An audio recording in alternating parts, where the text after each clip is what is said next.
তাদের একটা মনে পড়ছে, এটা কি কইলে তাই? ওই একটা বিদেশ গেছে। কি দেশ? কত কেন তো কি দেশ? হ্যাঁ, বিদেশ গেছে। বিদেশ গেছে পরে তে করছে কি তা, এই দেশ লন্ডির চাকরি নিচ্ছে। লন্ডিসি না, কাপড় ইস্তারি করে যেটা কি তা কয়। তো সৌদি আরবের তারা সব কাপড় নেয় না, মাঝে মাঝে দেখা গেছে দিয়ে গেছে যে, তো বাংলাদেশের ফলাফল নেই, বালাডি চাই আছে রাখা দেয়। আইতের সময় 15-20টা বইটা লই আইছে। তো আর কি টানবতে, গরিব মানুষ। আইতে 15-20টা বড় বড় পাঞ্জাবি লই আইছে। যখন সুটকিসটা খুলছে, পাঞ্জাবি রেজনের সরাইয়া পড়ছে, তার বাহে একটা, তার বাইসাবে একটা, তার শুধু বঞ্জামাইয়া একটা, হগলে বিল্লা খালি বেরিয়ে বাড়ে, হগলে একটা গোটা খাও দিয়া লাইছে। কালা একটা আসি, তার মায় কয়টা দিয়ে বুর্খা বানাইলে আমি দিয়ে ভালো। পাঞ্জাবি যার যে ভাগ হয়ে গেছে, একতে গিয়ে গিরুস্তি করে, হ্যাঁ তো একটা গাও দিয়ে গেছে বাজারও। তে হইল গৃহস্থ, তে সুরা ফাতেহা পারে না, তে অজুর কয় ফরজ জানে না, গোসল কেমনে করণ লাগে শিখছে না। তে যখন বড় পাঞ্জাবি গাও দিয়ে গেছে, কপাল খারাপ, সেই দিন মসজিদের বাজার মসজিদের ইমাম সাহেব গেছে ছুটিতে। বাজার মসজিদের ইমাম সাহেব কই গেছে? ছুটিতে গেছে। পরে মুয়াজ্জিন সাহেব আজান দিয়া, সেটা ইমাম বিচারতে আছে। মুয়াজ্জিন হইল এক দোকানদার, হ্যাঁ তো সুরাটা রফারে না, আজানটা কোনো মতে শিখছে। এটাও হাইয়ালা চলে যে কয়, দাঁতের ফাঁহে দিয়া চলাটা বাড়ুই গিয়া। হ্যাঁ তো হইলো মুয়াজ্জিন আর ইমাম বিচারতে আছে। ইমাম শব্দ ছুটিতে গেছে। হেতে যে ডুহে তার ফেলছে পাঞ্জাবি কাঠটা বড়, যে অজু করে দুহে পাঞ্জাবি চাইতেছে কাঠটা বড়, কারণ যার পাঞ্জাবি বড় আমাদের সাথে হইলো বড় হুজুর। এই চিন্তা করে সেটাতে যখন চাইতে আছে, ওই হেতে গিয়া ঢুকছে মসজিদ। কারাইডা ওই যে গৃহস্থ, হ্যাঁ তার ভাই পাঞ্জাবি গাও দিয়ে যখন ঢুকছে, তখন সকলে কয়, আপনি হুজুর নামাজ না পড়। হ্যাঁ তার শরীরে একটা কাপ দিছে না, ইয়ারা মরসা দিয়া লাইছে তার। হ্যাঁ তা পাঞ্জাবি গাও দিয়ে খাইছি তো এখন এত না না না না, আমার ইমামতি দিয়ার না। আরেক মুরব্বী কয়, বড় হুজুর ইমামতি যাইতো চায় না, দৈরা দে। বড় হুজুর ইমামতি যাইতো চায় না, দৈরা গই দে।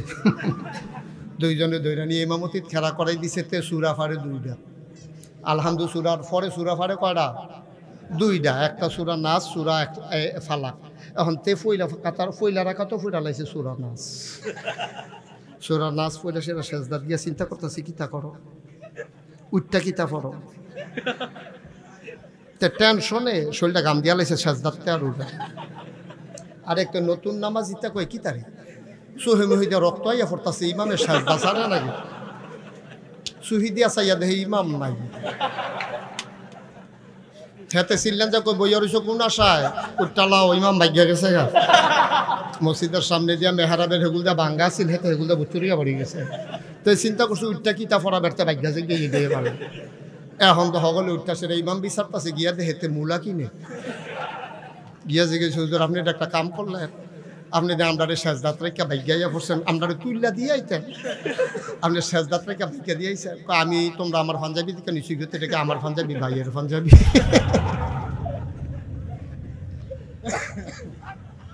ভাইয়ের পাঞ্জাবি ফইরা যেমন ইমামতি করণ যায় না, সুদখুর তুমি মসজিদের সভাপতি হইতে পারো না, ঠিক কিনা?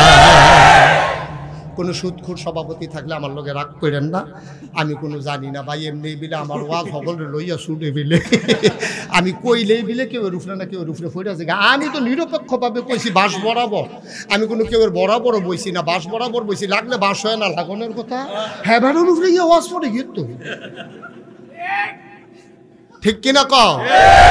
তুমি সুদখোর, তুমি জানো আমি সুদ খাই, মাইসে মিল্লা বানাইলেও তো তুমি সভাপতি হইতে রাজি হওয়ার কথা না, কারণ তুমি জানো তুমি সুরা পারো না, তুমি ইমামতি যাও কেরে তুমি, ঠিক নি রে? তুমি যখন সুরা পারো না, তোমার ফাঁসি দিল ইমামতি যাইও না। তুমি যেহেতু সুদখোর, তোমার নিজের নামাজে হয় না, তুমি মসজিদের দায়িত্ব নিতে যাবা না, ঠিক কিনা? এখন সুদখোর এই ওয়াজ করছে ইমাম সাহেব, সকলে তো মনে করছে হুজুর সবাই আরো খুশি হইব, সভাপতি বে হয়ে গেছে। সভাপতি আগামী বৃহস্পতিবারে শুক্রবার আওয়ানের আগের দিন ফোন করে কইছে, হুজুর ওই আমরা ইমাম চাই আলাইছি, আমরা নতুন ইমাম চাই আলাইছি, আপনার আওয়ান লাগতো না। হুজুরে মসজিদে যখন ফোনটা পাইছে, একটা আল্লাহ কইয়া চিল্লান দিছি, যদি আহাটা যদি খের কুইরাত লাগতো লগে লগে আগুন ধরে গেল। কারণ হুজুরে বউয়েরে আশা দিয়া রাখছে, শাড়িটা ছিঁড়া গেছে গা, বউয়েরে কইছে আজ মাসের 28 তারিখ শুক্রবারে মসজিদে গেলে বেতনটা দিব। হুজুরে আইতে আমি সরাইতে একটা ইয়া লইয়া আম, এই শাড়ি লইয়া আম, সুইটা কান্দা হাফ প্যান্টি বলে ছিঁড়া গেছে গেতান দিন। তো এবার বুঝ দিছে, আরে আমরা তোরার বয়স হতে আমরা ল্যাংড়ে আর সিটি আর কি আর হাফ প্যান্ট আচ্ছা আনা, ভাইয়ার লেগে ফরক আনবো, সুইটার লেগে হাফ প্যান্ট আনবো, বউয়ের লেগে শাড়ি আনবো, আইতে দুগলা চাউল আনবো, সব নিয়ত টিয়ত কইরা বেড়ায় শুক্রবারে মসজিদে যাইব, বৃহস্পতিবারে ফোন ডাইছে চাকরিটা নাই।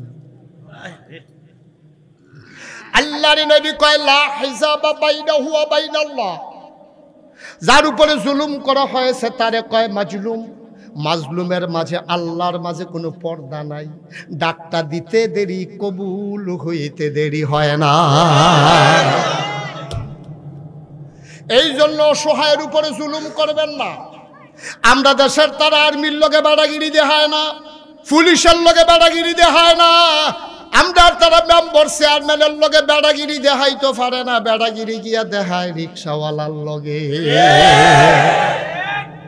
তুমি যদি এত বেড়া হইয়া থাকো, আর্মিরে ফিসি দিয়ে একটা ঘুষি দিয়া দৌড় দিয়া লাও না। তুমি যদি এত ডাট বেড়াও, চেয়ারম্যানের হোনাইয়া গম সুর কও না। তুমি আর্মিরে তো ঘুষি দাও না, চেয়ারম্যানরে গম সুর কও না, সুদখুর কইতে পারো না, রিক্সাওয়ালায় 10 টাকার জায়গা 15 টাকা ভাড়া চাইলো কেড়ে ঘুষি দিয়া লাও। তোমার বেড়াই তোমার যে বেড়াগিরি এগুলো বেড়িয়েইতের লগে পারো রিক্সাওয়ালার লগে, তুমি বালাজাতের বেড়াইতের লগে ফললে দিবা একটা খাইবা 6টা। ফাইডা গেলা হুজুরের লগে, ইমাম সাহেবরা সহজ সরল ফাইয়া বিশুদ্ধবারে ফোন দিয়া কইছে চাকরিটা নাই, কথা মনে আছে নিও। জুলুম আর কারে কয়, আরো জুলুম করন লাগে। ইমাম সাহেবের দুষ্টা কিতা, ইমাম সাহেব আপনারা এরকম করতেছেন কেন ভাই? এখানে দাঁড়াইয়া বসেন, ভাইরালই তো স্যার, ভিডিওতে উঠবো।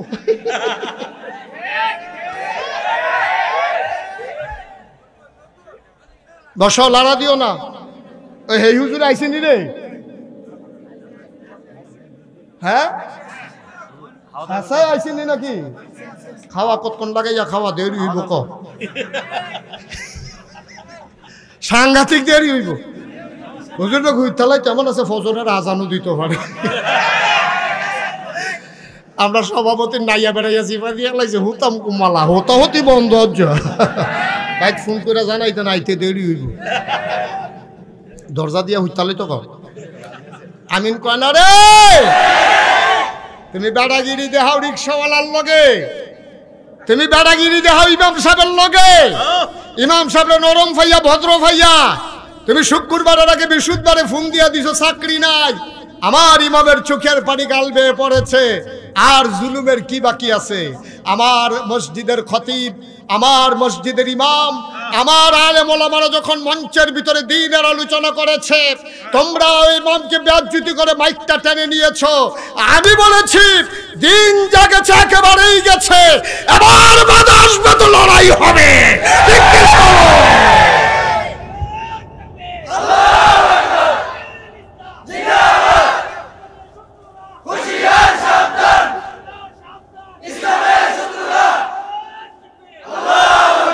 যেই দেশে 92% লোক মুসলমান, যেই দেশে হক্কানি পীর বাসায় এখানে নেংটির বদলে লুঙ্গি পরা শিখিয়েছে, হররামের জায়গায় কলমা পড়তে শিখিয়েছে, শ্রীর জায়গায় মোহাম্মদ লিখতে শিখিয়েছে, টিকির বদলে টুপি পড়তে শিখিয়েছে, যেই দেশে ফজরের আজান শুনলে মুসলমানের ঘুম ভাঙে, এশার নামাজ পড়ে দুরূদ পড়তে পড়তে ঘুমোতে যায়, এই দেশে ওলামায়ে কেরাম আর মুসলমানদেরকে নিয়ে টিটকারি মস্কারা মারো। মনে রাখবা, এই মুসলমান যা ইসলাম দিন টিকাই রাখার জন্যে, ইমান বাঁচাই রাখার জন্যে আমরা বিশ্বাস করি, মামলা হবে, হামলা হবে, জুলুম নির্যাতন হবে, প্রয়োজনে জীবন দেওয়া যাবে, ইমান দেওয়া যাবে না। রাজি আছো কিনা হাত তুলে দেখো।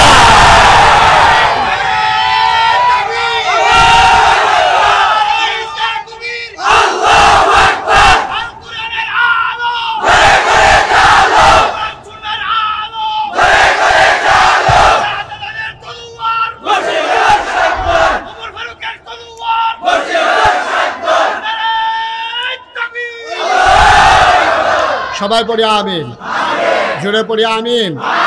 তাহলে ইবাদত করবো কার? চাইবো কার কাছে? দিতে পারেন যিনি, তিনি কে? আল্লাহ বলছেন উদউনি আস্তাজিব লাকুম, বান্দা আমার কাছে চা, চাইতে দেরি আমি আল্লাহ দিতে দেরি করি না, ঠিক কিনা কম? মুসলমান মন দিয়ে শুনো রে ভাই, আমরা নাম কাওয়াস্তে মুসলমান, আব্বা মুসলমান, আম্মা মুসলমান, জন্মসূত্রে আমরা মুসলমান। মুসলমান কারে কয়, ইসলাম কারে কয় আমরা বুঝি নাই।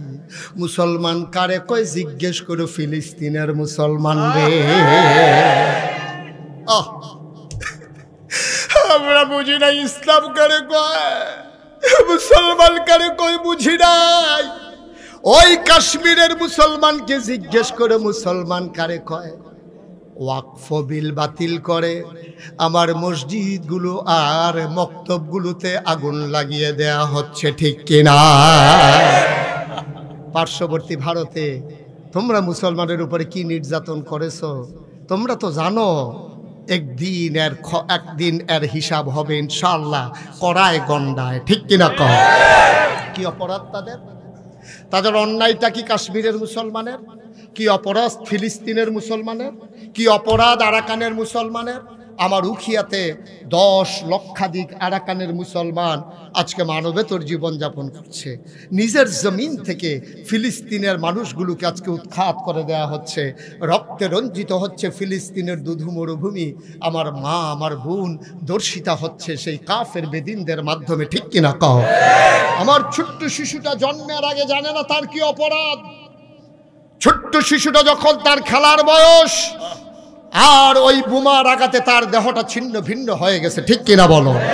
অপরাধটা কি? কি অপরাধ তার? আল্লাহ কুরআনুল কারীমের 30 পারায় সূরা বুরুজের দেখি সুন্দর করে ওয়াজ করে দিলেন, ওয়ামা নাকামু মিনহুম ইল্লা আইয়ুমিনু বিল্লাহিল আজিজিল হামিদ। তোমাদের কোনো অপরাধ নাই, কোনো অপরাধ নাই তোমাদের। তোমাদের অপরাধ একটাই তোমাদের অপরাধ, তোমরা এক আল্লাহর উপরে ঈমান এনেছো, ঠিক কিনা? আমাদের তো অপরাধ একটাই অপরাধ। আমরা আলেমরা কার জমিনের ধান কেটে নিয়ে আসছি? আমরা কার দোকানের সম্পদ লুণ্ঠন করেছি? আমরা ওলামায়ে কেরাম বাংলাদেশে, আমরা তো এত বড় আলেম না। আমাদের বাংলাদেশের যারা আমরা ছোট ছোট আলেম, আমরা তো বড় বড় জবরদস্ত সাহাবাদের মতো মর্যাদা আমাদের নাই। তাবিন, তাবে তাবিন, উম্মাহাতুল মুমিনিন, আইম্মে মুজতাহিদিন, আইম্মে শরীয়ত, আইম্মে তরিকত, সালফে সালিহিন, উলামায়ে মুতাকাদ্দিমিন, মুতাআখিরিন যারা গত হয়ে গেছেন, তাদের তো মর্যাদার কাছেও আমরা নাই। আরে ইমাম আবু হানিফা, সুবহানাল্লাহ বলবেন না? ওনারা আইসা ওনার ভক্ত মুরিদারা জিজ্ঞেস করে, আব্দুল কাদের জিলানী, ওনাকে আইসা ওনার ভক্ত মুরিদারা জিজ্ঞেস করতেছে, হুজুর আপনারা তো আমরা বড় পীর বলি।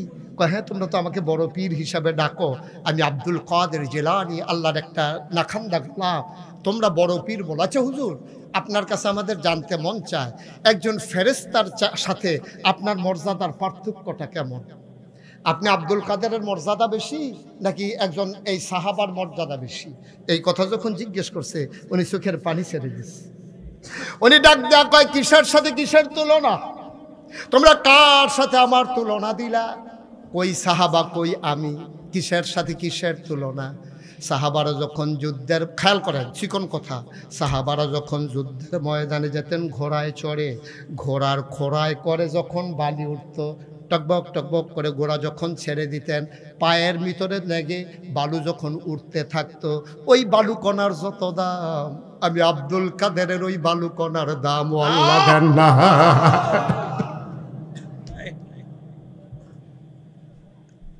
তোমরা যারা বড় পীর কও, তিনি নিজেই কয় সাহাবায় যুদ্ধের ময়দানে যেত, যে ঘোড়ায় চড়ে ঘোড়ার খোড়ায় উঠে যে বালু উঠত, ওই বালু কণার দাম আমি আব্দুল কাদেরের নাই। ও মুসলমান, গভীর মনোযোগ, এমনই একজন দামি মানুষ, নাম হইল হযরত ওমর। কম দাম না বেশি দাম? তিনি হইলেন, তিনি খলিফাতুল মুসলিমে। এটা কি করলেন ভাই? আহারে মানুষ বুঝে না রে। কি আর জরুরত, কি আর জরুরত রাখি। বাস উঠটা ফেসাব ধরছে, এই ফেসাব লইয়া বিশ্বর উড়াইয়া পড়ছে সিফা দিয়া। হ্যাপলা বাস থামায় না, ফেসাবও লাগে না। আর ওখান মাহফিল আইসে দেখা হে ধরনের আগে করণের লেগিয়া কি একটা কারবার যাইতে আছে। ফেসাব তো ধরবই, ফেসাব ধরলেও তো 2-2.5 ঘন্টা রাখুন যায় হয়নি রে। ওখানে ধরলে কইরা লাউন লাগবে এমন কোনো কথা আছে নাকি? মার হাবা কর। যেই কথাটা বলতেছিলাম, এমনই একজন দামি মানুষ, নাম হইল হযরত উমর। উমরের ব্যাপারে কি কয় শোনো, খলিফাতুল মুসলিমিন। তিনি হইলেন মুসলমানদের খলিফা। মানুষজন 10 জন মানুষ দুনিয়ায় থাকতে নবীর হাদিস অনুযায়ী জান্নাতের সুসংবাদ পেয়েছেন। এর ভিতরে 2 নম্বর মানুষটার নাম হইল হযরত উমর। নবী নিজেই কয় আনা খাতামুন নবিয়্যিন লা নাবিয়্যা বা'দা, আমি হলাম সর্বশেষ নবী, আমার পরে নবী নাই। উমর রে উমর, আমার পরে যদি নবী থাকতো তাইলে তুই উমর নবী হইতি। তাহলে মানুষটার দাম কি কম না বেশি? কথা কয় না কম না বেশি? এই উমর জান্নাতের সুসংবাদ প্রাপ্ত দ্বিতীয় মানুষ, ইসলামের দ্বিতীয় খলিফা, যার ব্যাপারে নবীজি কয় আমার পরে নবুয়তের দরজা খোলা থাকলে তুমি উমর খলিফা এ নবী হইতা। এই রকম মানুষটা তিনি এখন ইসলামের দ্বিতীয় খলিফা। গভীর রাত হয়ে গেছে, এশার নামাজ পড়ে সবাই ঘুমায়, আর উমর একটা চামড়ার চাবুক নিয়ে রাস্তায় বের হয়ে যায়।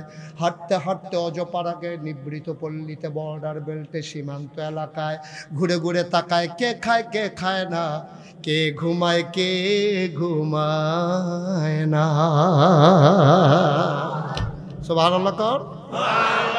অর্ধেকটা পৃথিবীর প্রেসিডেন্ট মিষ্টি কুমড়াটারে মাছ বরাবর কূপ দিয়া কাটলে অর্ধেকটা যেরকম, পুরা পৃথিবীটারে মাছ বরাবর কাটলে অর্ধেকটার প্রেসিডেন্ট ছিলেন উমর।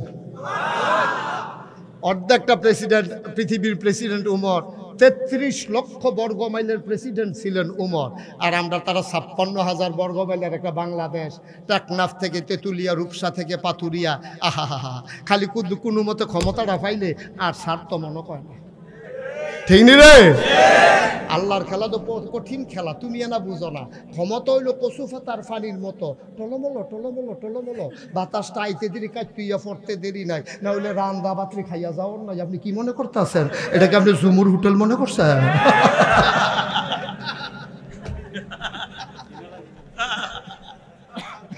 কারবারটা কি জানি।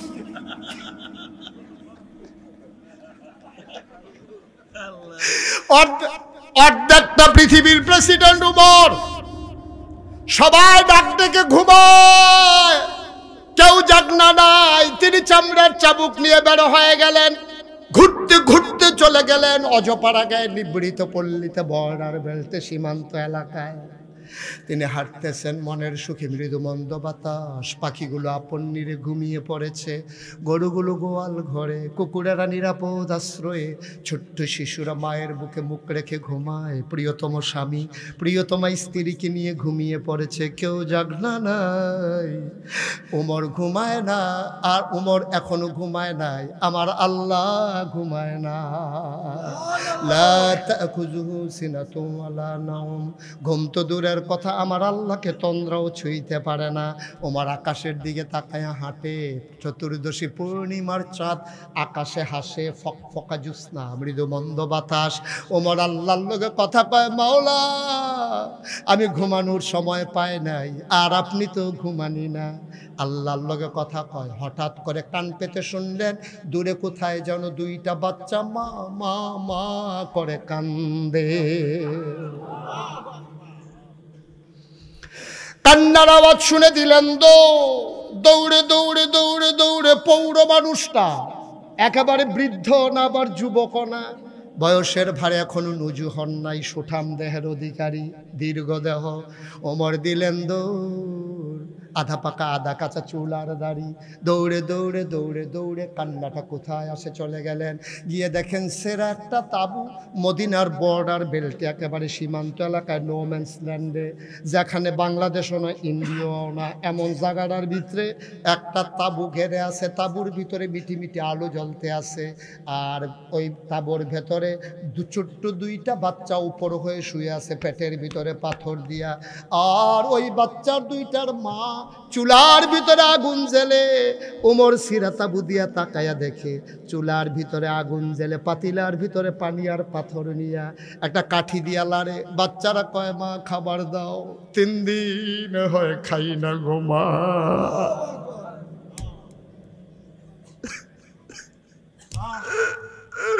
এতদিন কাফেরের দেশে ছিলাম, তুমি বলেছো কাফেরের দেশে খানা নাই, মুসলমানের দেশে কুত্তাও না খাইয়া থাকে না।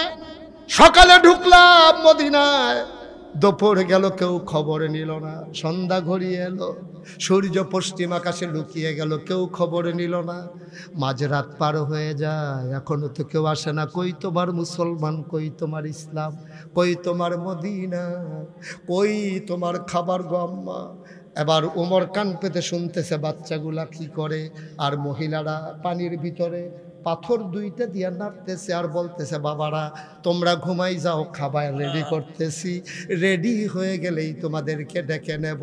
মা মনে করছে যদি ঘুমাই যায় সকালের আগে আর বিরক্ত করবে না, এই চিন্তায় মা চোখের পানি মুছে আর পাথর আর পানি লাড়তেছে। ওমর দেখে ফেলছে, দিলেন দৌড়। দৌড়তে দৌড়তে দৌড়তে দৌড়তে তিনি চলে আসলেন বাইতুল মাল, যেখানে যেখানে গোডাউন, সরকারি গোডাউনের দরজায় দাঁড়াইয়া দেখে যে দারোয়ান দাঁড়িয়ে আছে। ডাকলেন, খুলো দরজা। দরজা খুলে দেওয়া হলো, বলল বস্তায় আটা ঢুকাও। আটা ঢুকানো হলো, সবজি দেওয়া হলো, পাকা খেজুর দেওয়া হলো। ওমর বললেন, বস্তার মুখ বেঁধে দাও। বস্তার মুখ বেঁধে দেওয়া হলো। ওমর তাকাইয়া দেখে 2 জন লোক দাঁড়িয়ে আছে। ওমর কয়, এই তোমরা কারা? কয়, আমরা হইলাম এই রাষ্ট্রের কর্মচারী, আপনার কর্মচারী, রাষ্ট্রীয় কাজ আমরা করি। কয়, কেন এসেছো, কে ডেকেছে?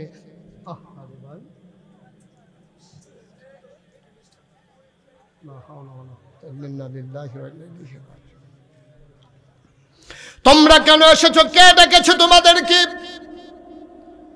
কেউ ডাকে না, আওয়াজ পেয়ে ঘুম ভেঙে গেছে। কয়, কেন এসেছো? কয়, বস্তা কোথায় নিতে হবে আপনি জান, আমরা পেছনে পেছনে বস্তা নিয়ে আসতেছি। ওমর কয়, না, যাও ঘুমাও, তোমরা বস্তা নিতে হবে না। কয়, বস্তা নেবে কে? কয়, দায়িত্ব আমার, বস্তা থাকবে আমার মাথা। অর্ধ পৃথিবীর প্রেসিডেন্ট, অর্ধেকটা পৃথিবীর প্রেসিডেন্ট, দায়িত্ব আমার, বস্তাও আমার। 2 জন ধরে উঠাই দাও। কর্মচারীরা কয়, চাকরি ছেড়ে দেব, রিজাইন দিয়ে দেব, চাকরি করব না। সব যদি আপনি পারেন, আমাদেরকে কেন রাখছেন? আপনি আমাদেরকে বিদায় করে দেন। ওমর বললেন, তাইলে কি তোমরা বস্তা নিতে চাও? কয়, এটা আমাদের দায়িত্ব। ওমর কয়, ঠিক আছে, বস্তা আমি তার মাথায় দেব, তবে একটা শর্ত আছে। কয়, কি শর্ত? কয়, কিয়ামতের ময়দানে আমারে যখন উঠাবে, আমার একটা গোনার বস্তা হবে। সুবহানাল্লাহ, সুবহানাল্লাহ। জান্নাতের সুসংবাদ প্রাপ্ত মানুষ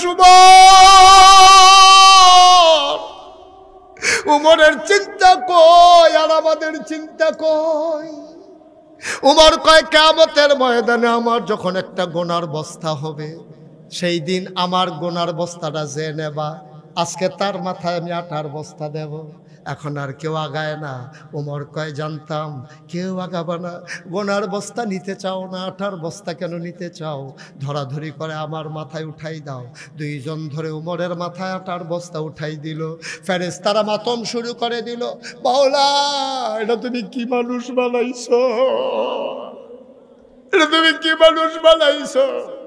অর্ধ পৃথিবীর প্রেসিডেন্ট আটা নিয়ে দৌড়ায়। চারটা লজ্জা পেয়ে মেঘের আড়ালে লুকাই গেছে। এই দৃশ্য দেখতে আর মন চায় না।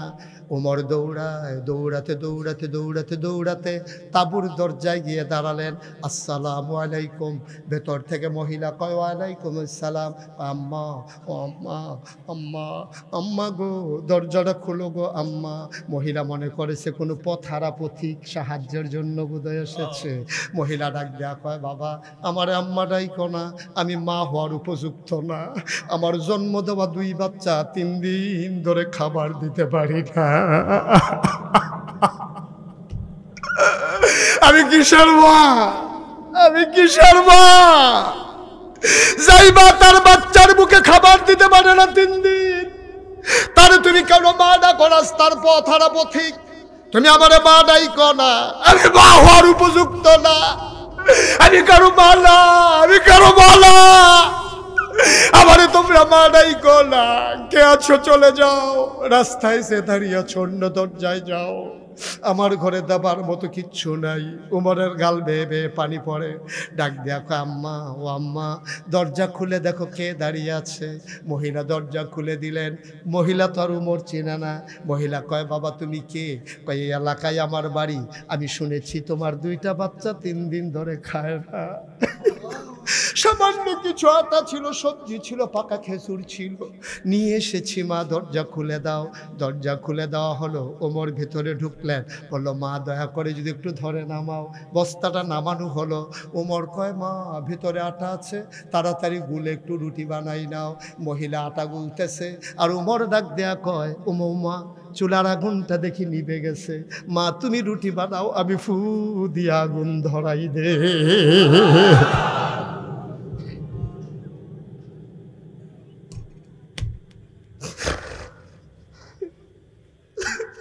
তুমি রুটি বানাও, আমি ফু দিয়ে আগুন ধরাই। মহিলা রুটি বানায়, আর অর্ধ পৃথিবীর প্রেসিডেন্ট ওমর ফু দিয়ে আগুন ধরা। রুটি বানানো হয়ে গেল। ওমরের হাতে দেয়। ওমর খোলার ভিতরে দিয়া সেঁকতেছে। 2টা রুটি বানানো হয়ে গেল। ওমর ডাক দেখা আম্মা, আম্মা, আম্মা গো, আমার ভাইয়েরা খায় নাই গো আম্মা, তুমি অনুমতি দিলে ডেকে উঠাই। কহ আমার বাবারা খায় নাই, একটু উঠাও, 2টা রুটি খাওয়াও। ওমর এবার বাচ্চাদেরকে উঠালেন। খেজুরের বিচিটা ফেলে খেজুরটা রুটির ভিতরে দিয়া ওমর বাচ্চাদের মুখের কাছে নেয়। ওমর কয় আমার লোকমা যায় একটা, মুখ চলে আসে 2টা। আমি কুকুরকেও খাবার নিয়ে এমনি কাড়াকাড়ি করতে দেখি নাই। আমি লোকমা নেই একটা, মুখ চলে আসে 2টা। একটা মুখ ধাক্কা দিয়া খাবার দিই, আবার ওই মুখ ধাক্কা দিয়া খাবার দিই। আমি খাওয়াইতেছি, আর মহিলাটা রুটি সেঁকতেছে, আর ফাঁকে ফাঁকে মানুষটার দিকে তাকায়। তাকাইয়া দেখে দাড়ি বাইয়া বাইয়া টপ টপ করে পানি পইরা পাঞ্জাবির সামনের অংশ ভিজে গেছে।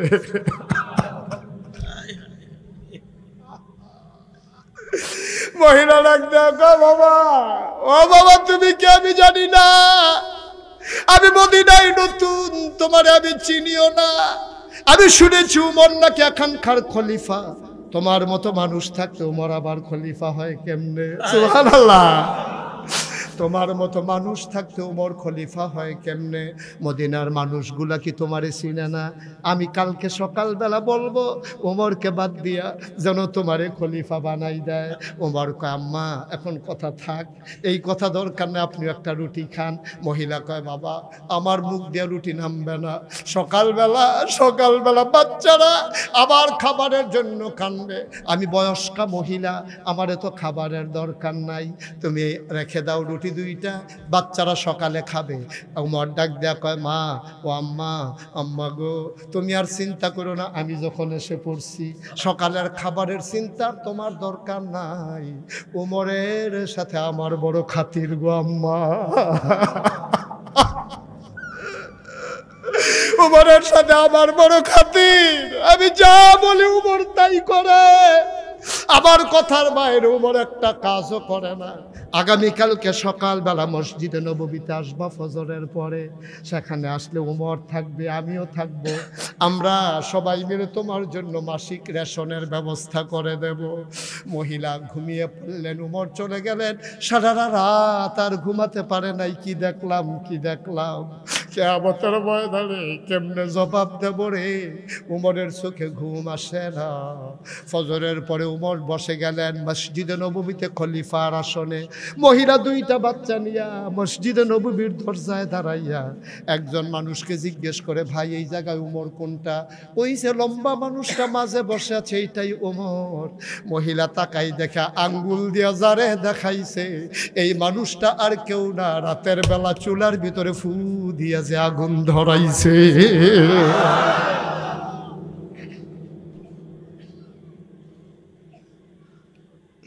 মহিলা ভয় পেয়ে গেলেন, মহিলা দিলেন দৌড়। আমি উমরকে শোনাই উমরে গালিগালাজ করছি, আমারে ছাড়বে না, নিশ্চয়ই আমাকে অ্যারেস্ট করে ফেলবে। মহিলা বাচ্চাদেরকে নিয়ে দিলেন দৌড়। উমরের নজরে পড়ে গেল। উমর লাফ দিয়া মহিলার সামনে এসে দাঁড়াইছে। ডাক দিয়া কয়, আম্মা, ও আম্মা কই যাও? আম্মা যাও কই? আম্মা কই যাও? কয় তোমারে শোনাইয়া শোনাইয়া রাতের বেলা গালিগালাজ করেছে, আমি তো বুঝি নাই তুমি যে উমর। কয় আম্মা, এইটার নাম চামড়ার চাবুক, এটা তুমি হাতে নাও, পিটাইতে যদি মন চায় আমি পাঞ্জাবি খুলে দাঁড়াই, তুমি ইচ্ছা মতো পিটাও। আম্মা, গালি যদি আরো 4টা দিতে মন চায় গালি দাও। আম্মা, তোমার পায়ে পড়ি, তোমার কাছে মিনতি আমার। আম্মা, গালি দিতে মন চাইলে গালি দাও, পিটাইতে মন চাইলে পিটাও। আম্মা গো, তোমার কাছে আমার একটা দরখাস্ত আছে। ও আম্মা, যা মন চায় দুনিয়ায় করো, কিয়ামতের ময়দানে তুমি আল্লাহর দরবারে আমি উমরকে আসামি বানাইও না।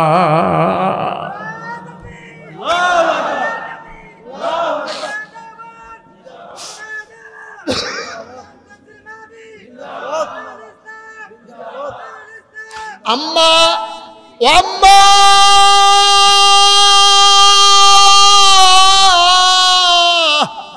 পিটাইতে মন চাইলে দুনিয়ায় পিটাও, গালি দিতে মন চাইলে আরো কয়টা দাও।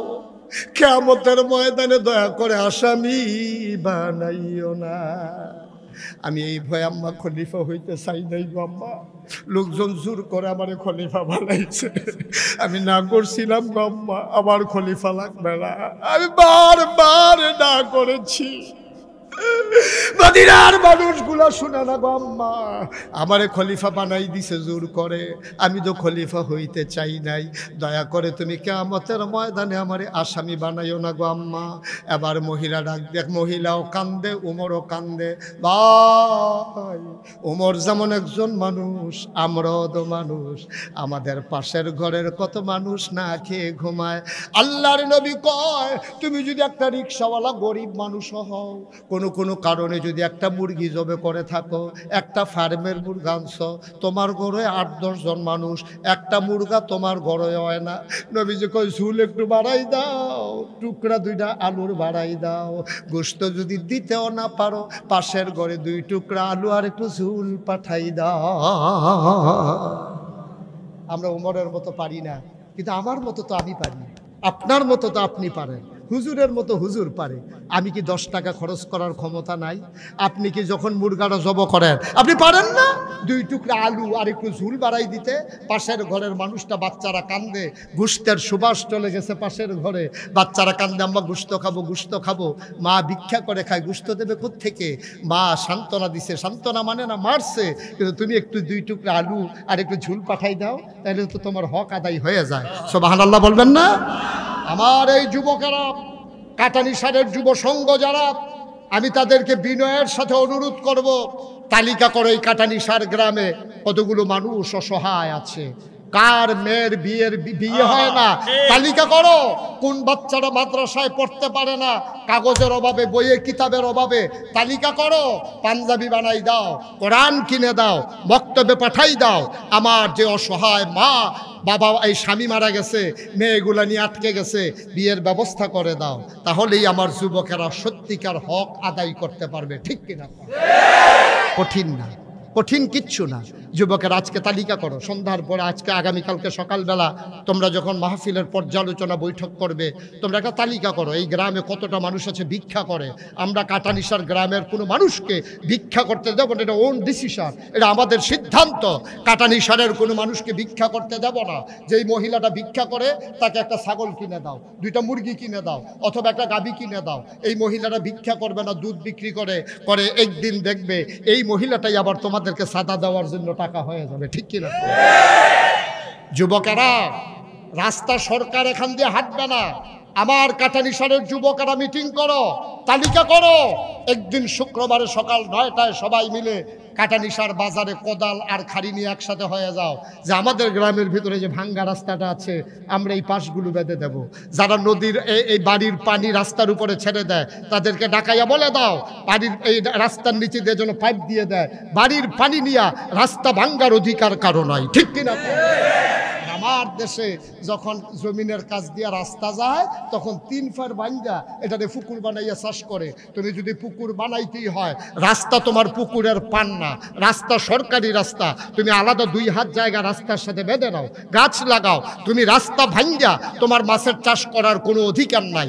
আমার দেশের মানুষগুলো 3 পারে মাটি দেয় আর রাস্তার পারে একটা খাড়ি মাটিও দেয় না। ঠিক কিনা কম? সুতরাং এই কাজগুলো আমার যুবকেরা করতে হবে। মসজিদে যাওয়ার সময় আরেকবার গোয়াল ঘর তুললা রাস্তার দিকে সেনা সাইরা দিয়া বলে দিচ্ছে, আসেনি রে কারবার? তোমার গরুর সেনা যাওয়ানোর লেগে সরকারের রাস্তা বানাইছে। তোমার সেনা তুমি ক্ষেতের দিকে ছাড়ো, না হলে তোমরা ঘরের দিকে ছাড়ো। তুমি রাস্তার দিকে ছেড়া দিছো, আর মসজিদে মুসল্লিরা যাইতো গিয়া ফজরের টাইমে অন্ধকারের ভিতরে মুরব্বী বেড়ায় সেকেন্ড করে ভাড়া দিয়া এই আমরা এই সেনা গাও লাগিয়া কি রোজু পুরা গুসল ফরজ হইছে। এবার আর যদি কোনো কারণে নামাজ না হয়, এটার জন্য ওই গোয়াল ঘরের মালিক দায়ী। ঠিক কিনা? তুমি গরুর সেনা রাস্তায় ছাড়ছো কেন? আমার যুবকেরা তৈরি হও, এই দেশকে সাজাতে হবে, এই দেশকে রাঙাতে হবে। এই দেশ আমার দেশ, এই দেশ আমাদের দেশ। আমরা এই দেশকে সাজাবো ইনশাআল্লাহ। রাস্তা ভাঙতে দেব না, অসহায় মানুষকে সহার ব্যবস্থা করব, ভিক্ষা করা মানুষকে আমরা ভিক্ষা বন্ধ করে দেব। যেই বাচ্চারা পড়তে পারে না, এতিম বাচ্চা, তার লেখাপড়ার দায়িত্ব নেবে। এইরকম যারা বড় লোক আছেন গ্রামে, আপনি 5 জন মানুষের দায়িত্ব নেন। আমার যদি আরো 5টা ছেলে থাকতো আমি তো ঠিকই লেখাপড়া করাইতাম। আল্লাহ আমারে সম্পদ দিছ, আমি 5 জন এতিমের দায়িত্ব নিলাম। সে মানুষগুলা কোন? আমরা আসতাম দুনিয়া খাইতাম, খাইয়া তুষ করে আল্লাহ হোগেন দিবেন লিখে বিস্কুট আইছে, হেই বিস্কুট নাম পড়ছে আর মানে খাইয়া বইয়া দিচ্ছে।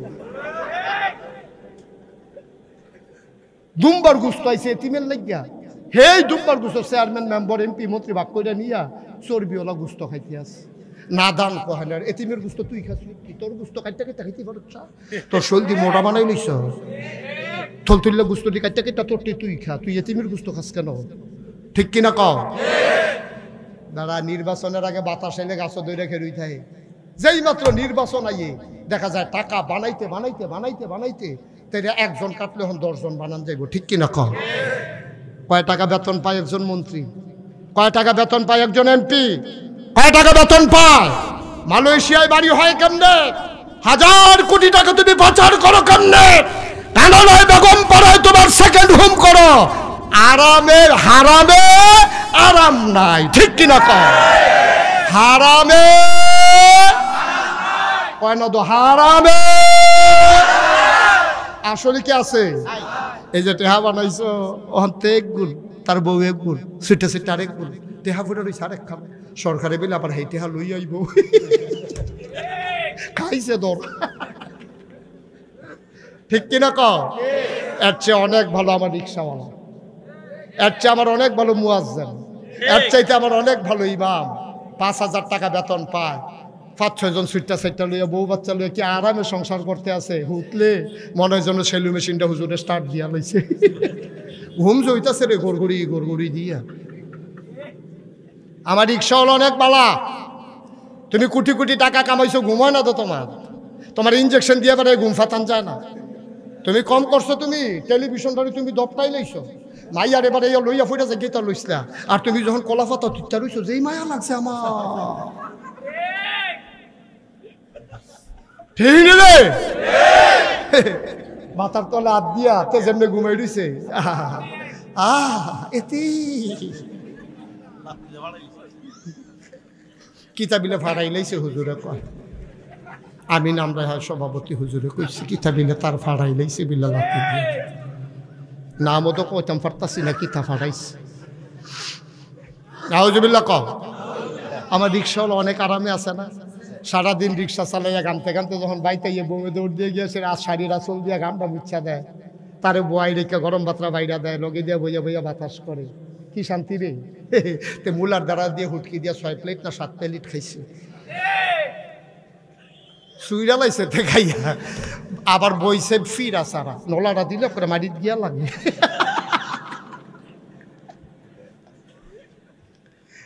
খাইয়া তুষ করে লাইছে, শরীরটা ভালো লাগিয়ে উঠতে লাইছে, তার বউ যখন লোকে দিয়ে বইয়ে বইয়ে বাতাস করতে আছে, তে যে ঘুমাইতে আছে, এই তার ঘুম থেকে বিড়ির বেড়াইয়া ঘুমে দৌড়ে গেছে। অনেক শান্তি। হারামে হালালের ভিতরে আরাম। ওই রিক্সাওয়ালার কামাই হলো হালাল, প্রতিটা টাকার ভিতরে তার রক্ত লেগে আছে, ঠিক কিনা কও? প্রতিটা টাকার ভিতরে তার রক্ত লেগে আছে। হুজুরকে নিয়ে আসেন, প্রতিটা টাকার ভিতরে তার রক্ত লেগে আছে। সুতরাং আমার কাটানিশানের মুসলমান মনে রাখবে, মুশতাক ফয়েজ যদি আর কোনোদিন না আসে, তোমাদেরকে কোনোদিন যদি না ডাকে, মনে রাখবা আমি এসেছিলাম, কথা কয়টা বলে গেলাম, অক্ষরে অক্ষরে পালন করে চলবা যদি জান্নাতে যেতে চাও, ঠিক কিনা কও? এমন একটা জিন্দেগি করো, এমন একটা জিন্দেগি করো, একদিন যখন তুমি মরে যাবা, মসজিদের মিনার থেকে ঘোষণা আসবে, কাটানিশার নিবাসী জনাব মোহাম্মদ এ আব্দুল করিম দুনিয়া থেকে বিদায় হয়েছে, আব্দুল মালেক সাহেব দুনিয়াতে নাই রে। মসজিদের মাইকে ঘোষণা দিছে আব্দুল মালেক ইন্তেকাল করছে, হাজার হাজার মানুষ দৌড়াইয়া ওনাকে দেখার জন্য আসছে। এমন একটা জিন্দেগি করো, তুমি যখন মরে যাবা, তোমার যখন সবাই মিলে কাফন পরিয়ে দাফন করে দেবে মাটির কবরে, সবাই দেখুক মাটির কবর, তুমি যেন কবরে গিয়ে দেখো মাটির কবর মাটি নাই, মাটির কবর জান্নাতের টুকরা হয়ে গেছে। এমন একটা জিন্দেগি আমরা চাই নাকি চাই না? এমন একটা জিন্দেগি আমরা চাই নাকি চাই না? ভাই অন্তত নামাজ রোজা, আমি সব জায়গার ভিতরে কই, নামাজের লাগিয়া বাংলাদেশের মুসলমান বেশি আটকাইতো না, রোজার লাগিয়েও বেশি আটকাইতো না। কারণ আপনি এক ওয়াক্ত নামাজ পড়ছেন না, মনে করেন আজ ফজরের নামাজ পড়ছেন না, অনেকে আসেন না, এরকম নাম কইয়েন না, থাকুন না, আসেন তো, হ্যাঁ আসেন না। অনেকে আছেন মনে করেন এশার নামাজ পড়ছেন না, ফজরের নামাজ পড়তেন না, নিয়ত করে আবার গিয়ে উঠতে আসেন, জুহরের টাইমে মন ডাক করে নরম হয়ে গেছে, আরে ফজরও পড়লাম না, এশাও পড়লাম না, আল্লাহ ওই একটা ডাক দিয়া বড়বড়াইয়া চোখের পানি সাইডে দিছে, আল্লাহ ডাক দিয়া গায় তার নাম লেখ জান্নাতি, সুবহানাল্লাহ কেন কেন ফেরেশতারা আল্লাহতে নামাজ পড়ছে না তো 2 ওয়াক্ত, কত বড় জিজ্ঞাসি, তোরে জিজ্ঞাসি আমি নামাজ পড়ছে আমি জানি না, তো গোনা করলে কি তা করছে, তে নইলে ফাহার পরিমাণ গোনা করছে, তে কি খুন করছে, তে কি মার্ডার করছে, ছোটোখাটো 2-3টা গোনা না হইলে করছে আর কি। আমি আল্লাহ লেগে রহমানের লেগে রাহি, তে জুহরের টাইমে কি ডাক্তার দিছে, কি কান্দা কাঁদছে, তুই টার পেছো কিচ্ছু। আল্লাহর নবী কয়, যখন মানুষ আল্লাহ কইয়া ডাক দিয়া মাছির মাথার পরিমাণ একটা ফোঁটা চোখের পানি নাকের মাঝামাঝি চলে আসে, এই গাল বাইয়া গড়াইয়া পড়ার আগে তার জীবনের গুনাহগুলো আল্লাহ মাফ করে দেয়। সবাই পড়েন আমিন। সুতরাং আমরা এমন একটা জিন্দেগি চাই নাকি চাই না? সবাই চাই।